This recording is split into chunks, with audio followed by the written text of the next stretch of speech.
The New Hampshire Bible Society. You ever heard of that? No?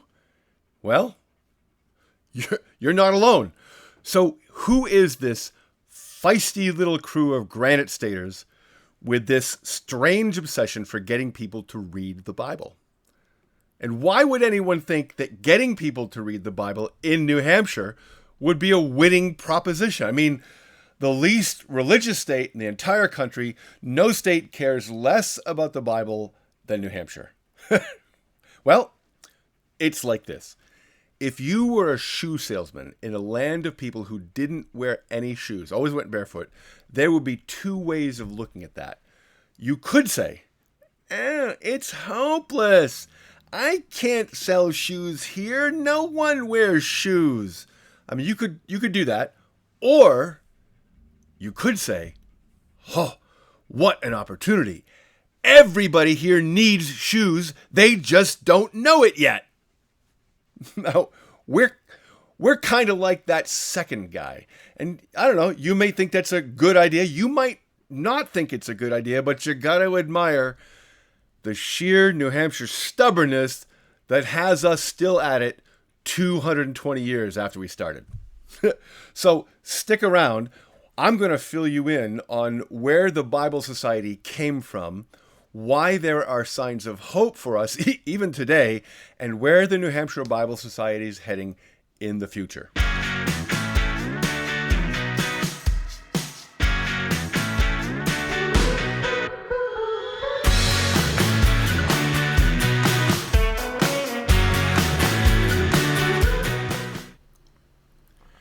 Hey there, and welcome to the very first episode of the Hello Bible podcast. This is a podcast that's produced by the New Hampshire Bible Society. I'm your host, Dave Denis, the Executive Director of the Bible Society, also pastor of United Baptist Church in Concord, New Hampshire. I like to think of myself as the lead instigator of this outfit.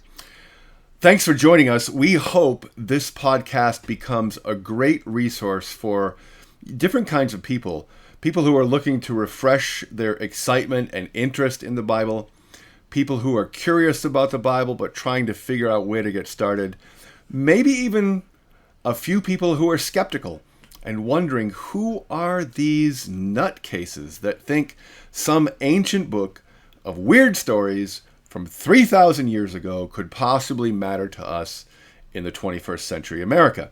Well, mostly, we're going to be talking with guests who have spent a lot of time studying and thinking about the Bible and the wisdom that it offers and the message of hope that it sets forth and its narrative presentation of a very particular view of reality that has mattered greatly to millions of people for thousands of years and still matters to people today.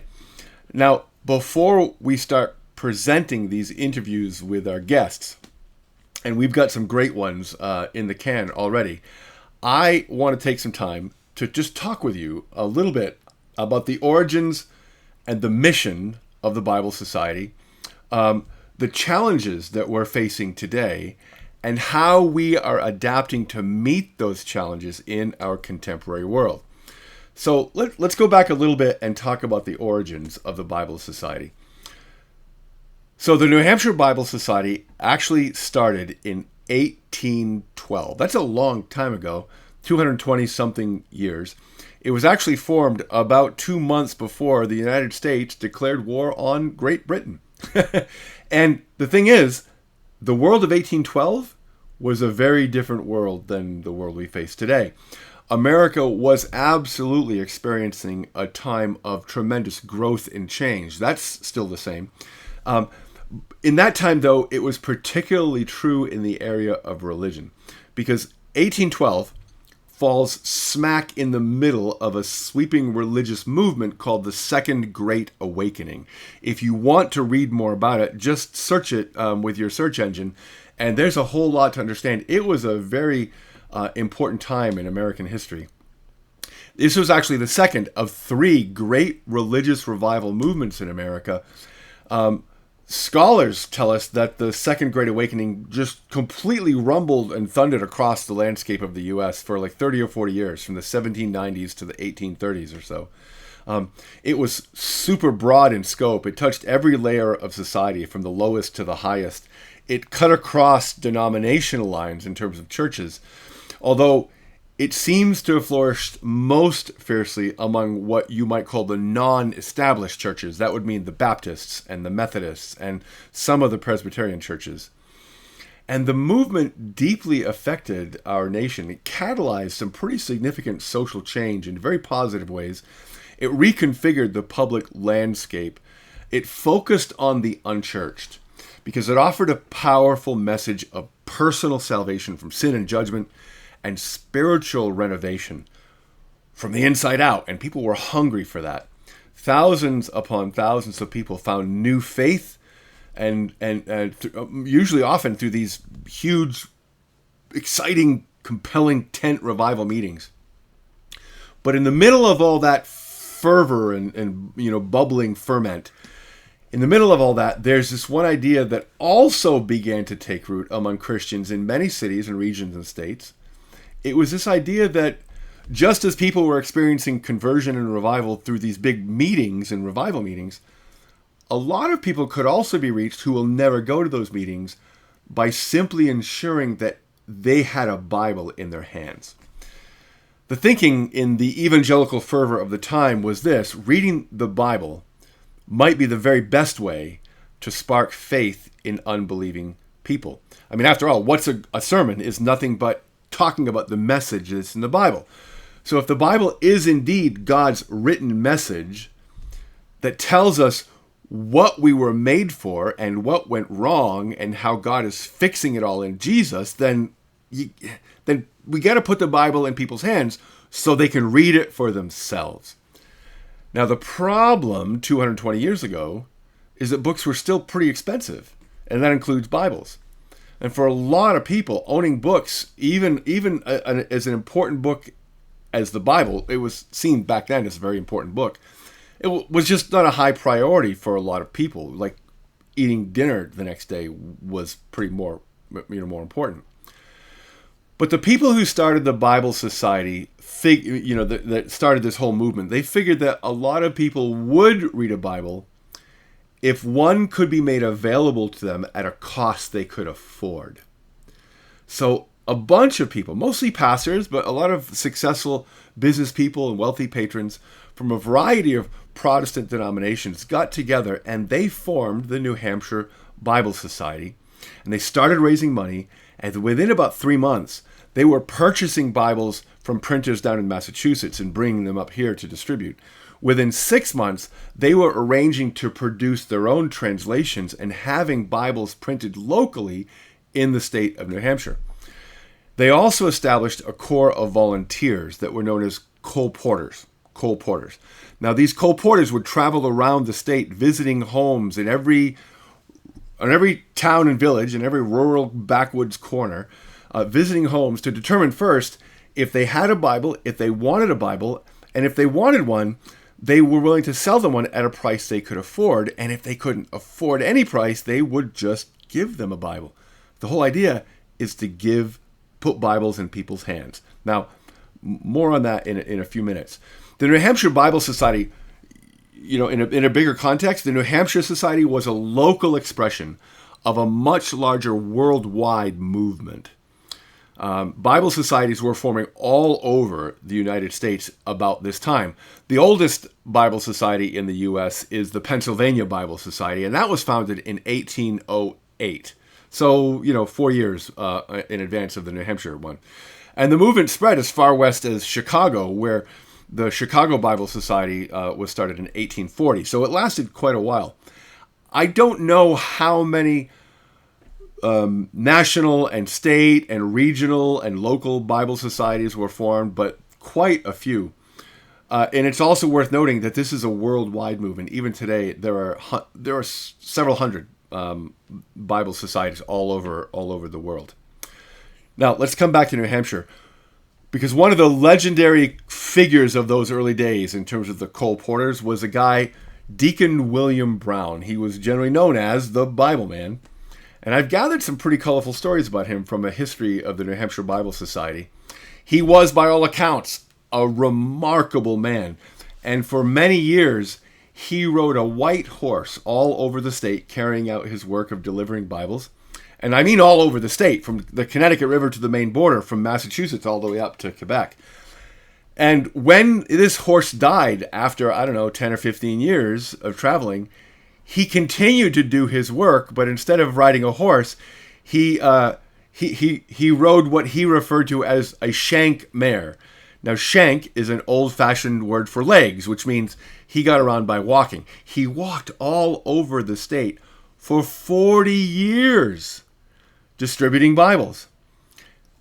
He kept track of how many he gave, how many, and each day he keep track of how many and report in how many. So it's estimated that he placed over 100,000 Bibles all by himself into the hands, the heads, and the hearts of his fellow Granite Staters. You got to admire that. That's pretty amazing. I will probably do an episode about Deacon Brown at some point down the line, but for now, let me just read something that Deacon Brown himself wrote. He was reflecting on what it was like to be a colporteur for the New Hampshire Bible Society. He writes, "The kind of hospitalities and friendly counsels which I have received I shall not soon forget. But it is the lot of the colporteur to live and labor among strangers. He must eat and drink and sleep with them. He must meet with ignorance and rudeness and superstition in various forms, and often hear the blessed book which he circulates ridiculed as an old fable, and its advocates rudely assailed. He labors in heat and in cold and in wet and in dry, often climbing hills and mountains to visit some lonely family. And then add to this the sacrifice of feeling in leaving a pleasant home and endeared family. Who will say that he does not need encouragement in this work?" Deacon Brown. I must say that we still hear the blessed book ridiculed as an old fable today, don't we? And still, sometimes, in pretty rude ways. So that part hasn't changed all that much, I guess. But, even as we moved into the 20th century and worked through the Great War in Europe, influenza epidemic, the Roaring Twenties and the Great Depression, the Second World War, the Cold War, and then the cultural upheavals of the 1960s, the New Hampshire Bible Society kept on providing Bibles to people in the Granite State. But, as so many things have happened, right, the modernity, you might say, has begun to catch up with us, especially with the advent of the digital age, and especially around 2006 with the advent of the smartphone. Because within a few short years of that happening, all kinds of people could literally carry about a Bible in their pockets for free. Because even the poorest people, like the people who live in tents because they don't have homes to live in, even the poorest people today have Straight Talk smartphones that they buy at Walmart. And so if they wanted to, they could punch up Bible Gateway and read the scripture. It's all there for them. The point I'm making is access to the Bible is no longer limited by poverty. It's no longer limited by poverty. There's a bigger obstacle, though, to this idea of Bible engagement. And it has to do with a pretty huge shift, I'd say a tectonic shift that has occurred in the ground of our culture. It's a dramatic change in the attitude of our society, just even towards religion. And so we're going to take a little break, and when we come back, we're going to talk a little bit more about this relationship between religion and American culture and what that means for the Bible in New Hampshire.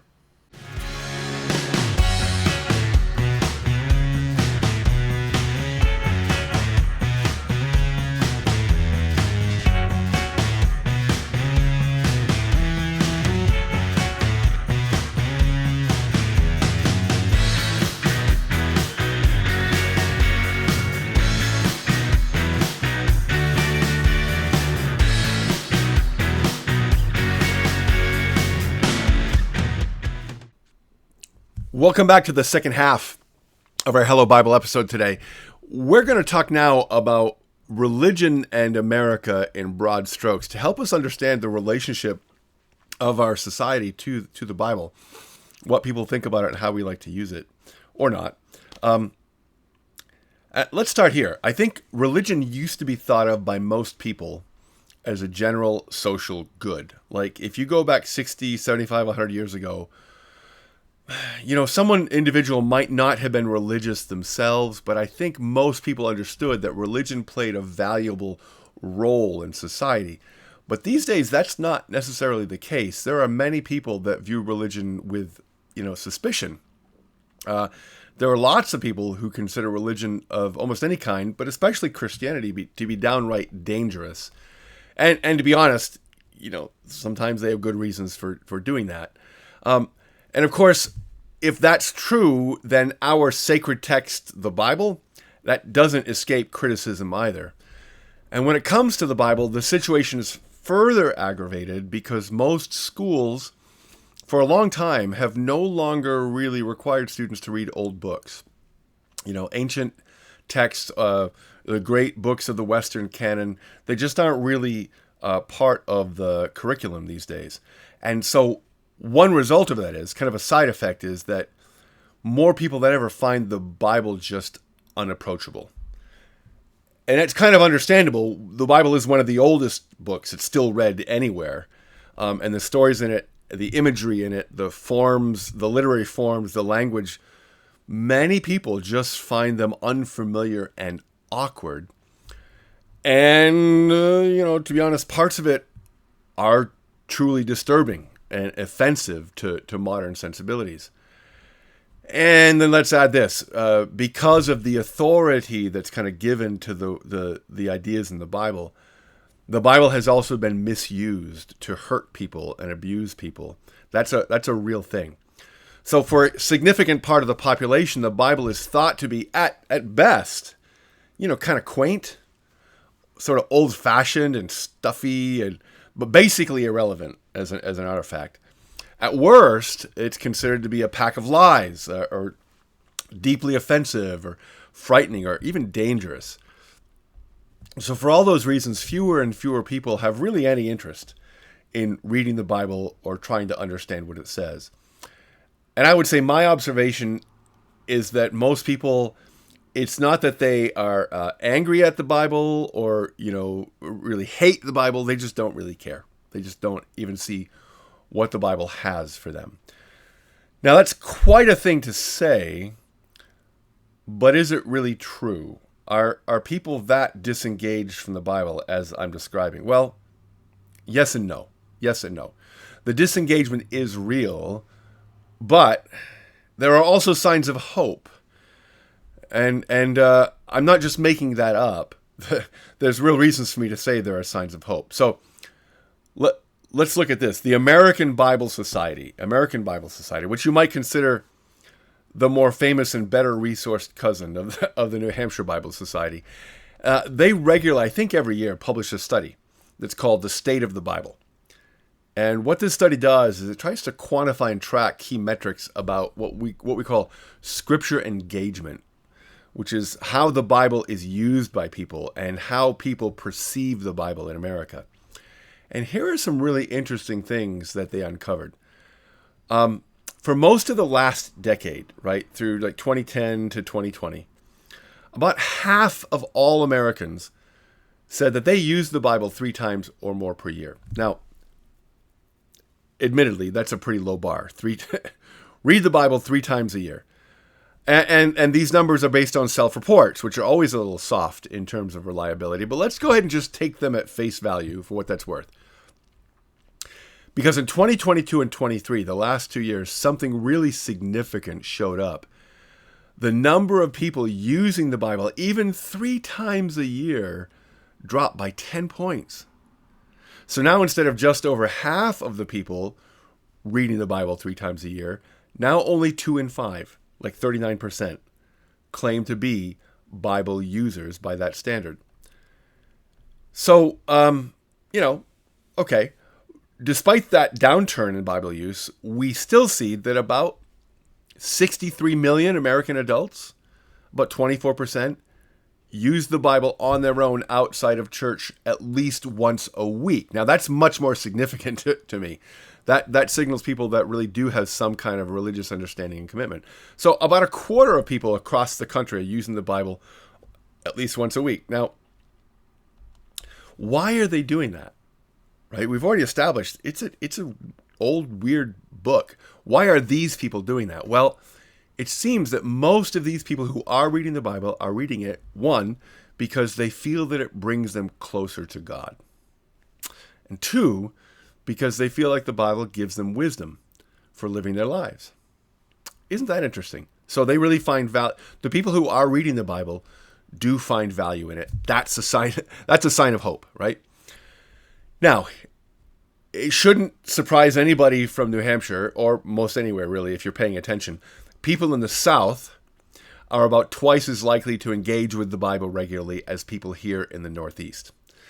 Now, let me qualify that a little further. My general rule of thumb is whenever I'm looking at national statistics about religious commitment or Bible use or anything like that, and I want to get a sense of what's going on in New Hampshire, it's often very hard to drill down and break out national statistics by state. So my rule of thumb is when I see a national statistic and I want to apply it to New Hampshire, I just cut it in half. And that's based on times when I have been able to see state by state breakouts. That seems to be true. So I just kind of extrapolate that. It's a general rule of thumb. But here's the other side of that, or here's another piece of evidence for that.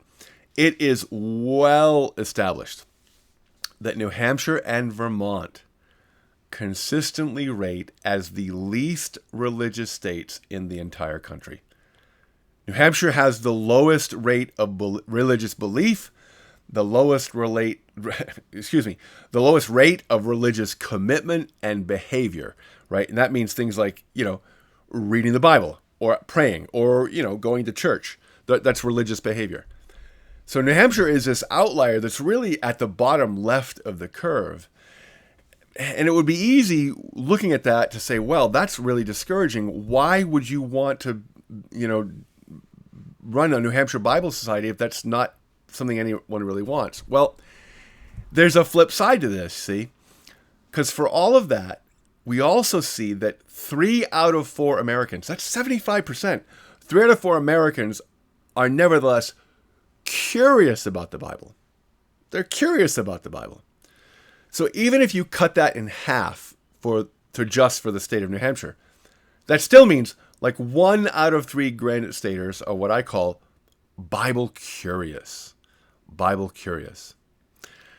Now, according to Barna Institute, which is another organization that studies the religious landscape of America, 54% of Americans believe the Bible can help people live a more meaningful life. 54%. So adjust for New Hampshire bias, about 27% of people in New Hampshire. 1 out of 4 again. Not a majority, but still a pretty good chunk. Now watch this. Let's talk about teenagers because, teenagers, they're kind of not a perfect predictor, but they kind of give us an idea of where people are headed in the future because they are the ones who are headed into the future. Barna finds that there's a whole lot of teenagers, about 60% of them actually have a Bible in their homes. And they seem to hold the Bible in pretty high regard. 44% of teens today believe the Bible is a sacred book. 41% believe it's actually inspired by God. 40% believe that it's good. 39% believe it's meaningful. But here's where this gets really, really interesting because even of the teenagers who respect the Bible, think highly of it, when they read it, they say that they don't understand it. That encapsulates the challenge before us. Because I think it is true. For most people in New Hampshire just aren't all that interested in the Bible. They don't hate it. They aren't angry at it. They just like, whatever. Now, for us in the Bible Society, or people who, are Christians and want other people to be Christians too, we may not like that fact, but it's kind of like the weather. It is what it is. But watch this. To say that most people are not interested means there are people who are interested, like 22% of people. They're curious. They would like to know more about the Bible. They'd appreciate the opportunity to know more.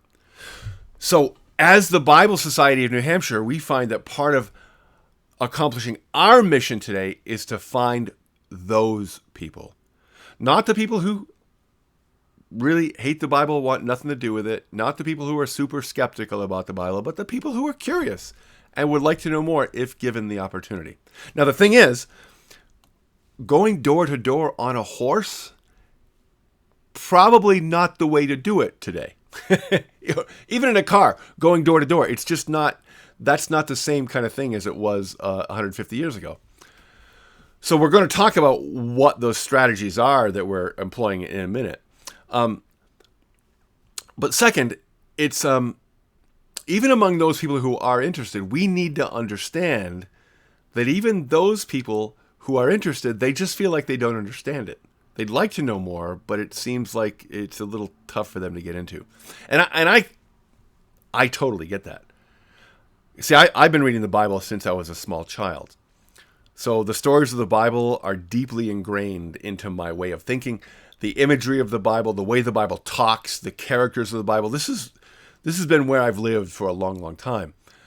But I can totally see if someone were coming to the Bible for the first time, how it would be super confusing, because I've also come to understand that the Bible does not work like modern books. It's an ancient book. It just is. It's right. The stories are told in a very sparse style. Often they just totally leave out details that modern readers would really like to know about. It's full of place names that mean nothing to us. The stories don't seem to be connected in a way that we're used to. A lot of it is highly symbolic. Even if it's historical, it's presented in a symbolic manner, and that's confusing and difficult for people. It tends to go on these long looping excursions describing strange, ceremonial laws or describing horrible judgments that are given out to bad people, or bizarre visions that look kind of a lot like drug trips, honestly. And all that makes the Bible just feel unapproachable to a lot of people. So I get that. I really do. But let me just say this for now. If that's the way you feel about the Bible, or if you know somebody that feels that way, I would encourage you to consider this, that for literally thousands of years, untold numbers of people have found guidance and comfort and strength and faith through the words of the Bible. And these weren't people who were stupid. Like, these are some of the greatest minds and hearts that ever lived. And these aren't people that are evil. Like, they're looking for ways to justify the evil things they do.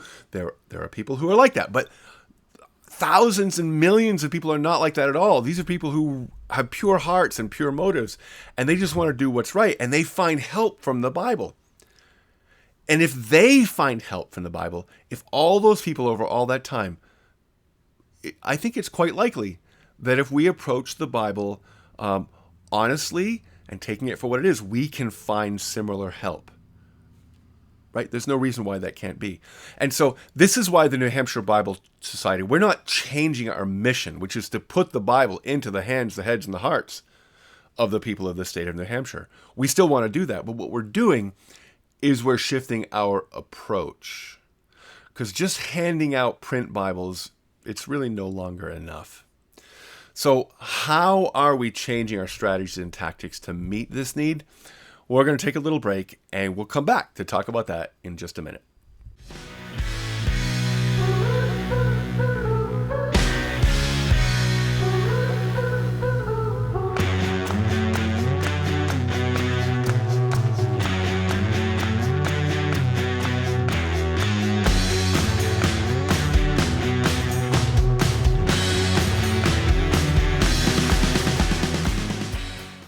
Well, welcome back to the third half of Hello Bible. We've been talking about the Bible Society, where we came from, and some of the special challenges that we're facing today. Before we go on to talk about the way we're rising to meet those challenges, I think it would be useful to just talk a little bit about some foundational assumptions so you understand where we're coming from. First, I think it's well worth noting that something that may be pretty obvious, the New Hampshire Bible Society and all the freaks who support it, we're Christians. And what that means is we really believe, in fact, we've staked our lives on the fact that God is making this messed up world right, and he's doing it through Jesus. He's repairing our broken relationships with God, and he's inviting us to join him in his new life as he is remaking the world. Now, everything we do is driven by that belief, which brings us to point number 2. You see, we believe that the Bible is the written story of how God is doing that. And the Bible helps us understand what it means to join in by faith in Jesus and follow in his way. And that's why we believe it's worth all of this trouble to get the Bible out there and get people using and reading the Bible.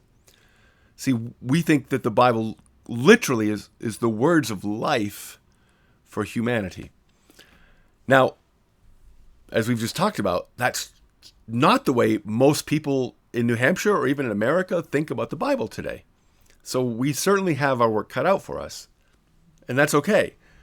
Nobody ever said it would be easy. But it's those kinds of barriers that we face that tell us that we need to approach our mission from a different direction from the way we used to. We need to have some fresh ideas and new ways of going about things. So what are those? What are we doing? Well, there are 3 main parts of our new missional strategy. Number 1, we're looking to partner directly with local churches. 2, we want to provide those churches and the people in them with helpful resources and training and how to approach and how to use the Bible.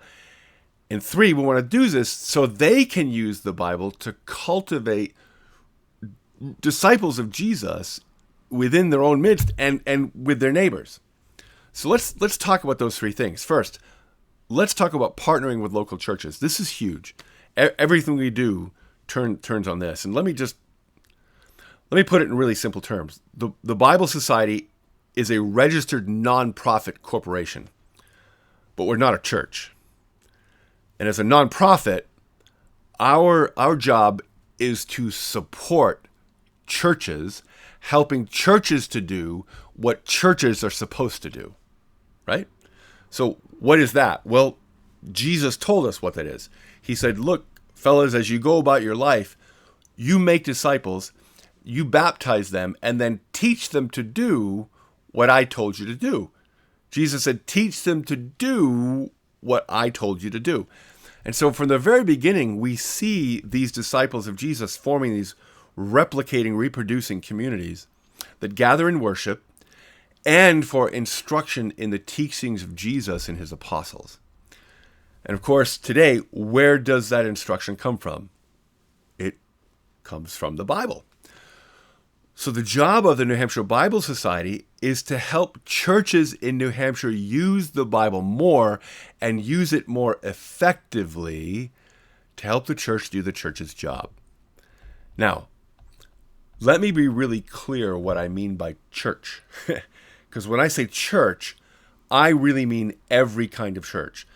Certainly every kind of Protestant church, all denominations, and those who say they are of no denomination. Doesn't really matter. Mainline, evangelical, Pentecostal, conservative and liberal, independent, hierarchical, right?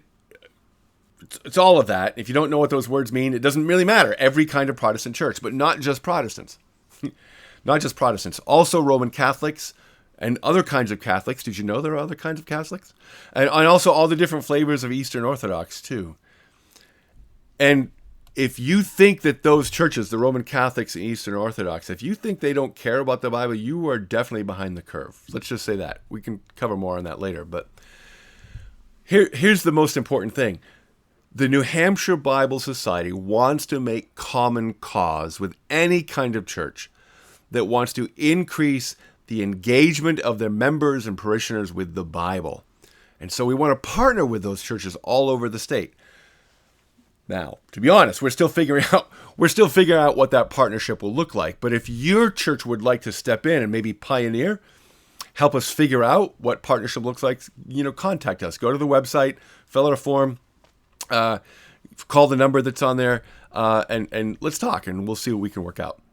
Now, so that's part one. We want to partner with churches. Part two is we want to establish and develop those partnerships to provide resources that will help them. Now, right now, that primarily looks like three things. It means things like this podcast, it means a website, and it means Walk Through the Bible live events. So in future issues of this podcast, episodes, not issues, in future episodes of this podcast, we're going to be interviewing Bible teachers and scholars from all over the place.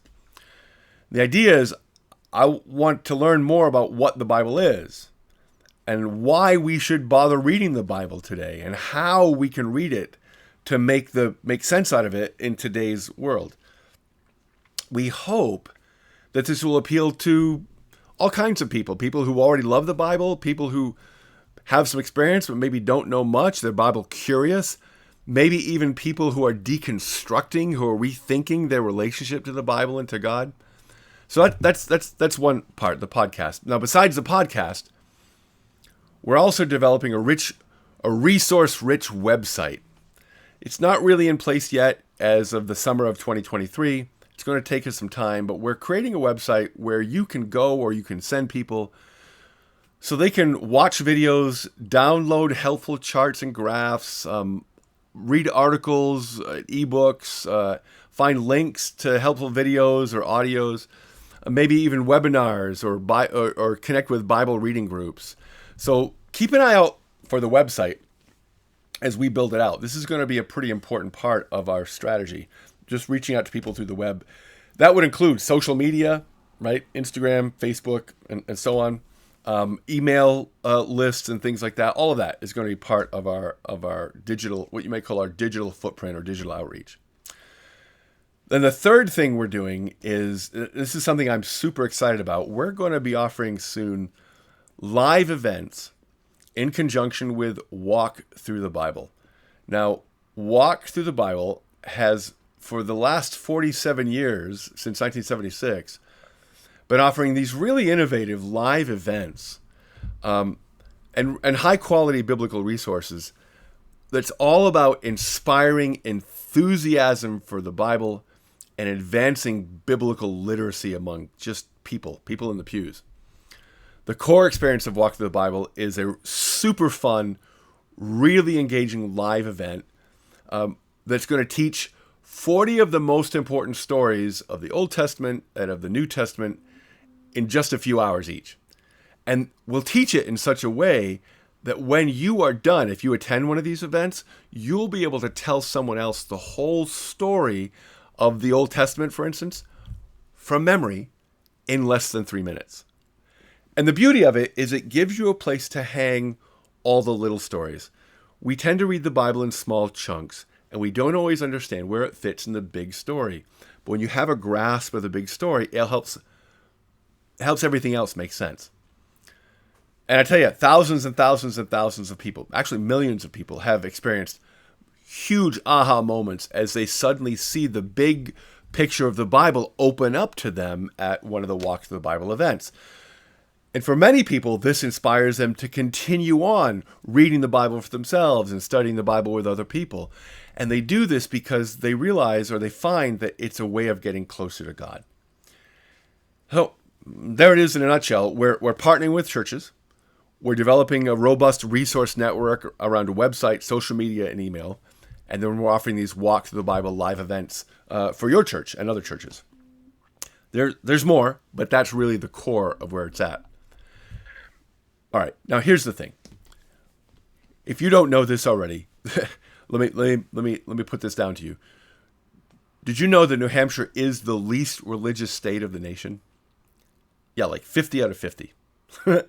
And growing up, I can't tell you the number of times I heard people say, New England, that's the graveyard of evangelism, right? And I bring that up because here's the point I want to make. New Hampshire is a mission field. It's a mission field right here within the borders of the United States. And so the New Hampshire Bible Society, what we basically are, is an indigenous missionary organization. And we aren't passing out Bibles just to pass out Bibles. We want to encourage and help people to read and understand what they're reading. And we want to do that because we really believe that when they receive the message of hope contained in the Bible, they will come to faith in Jesus too. And man, it's good for them and it's good for everybody. So again, New Hampshire is a mission field. I can't stress that enough.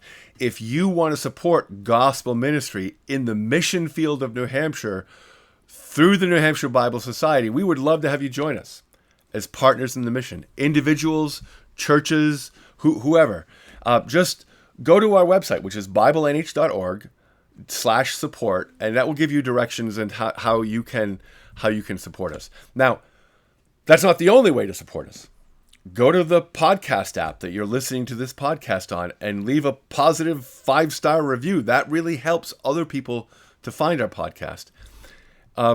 If you're in New Hampshire and you'd like to have me come out and do a walk through the Bible event at your church, then, give me a call. Or catch us up through the website, through the contact form at the website, and I would love to come out and do that for you.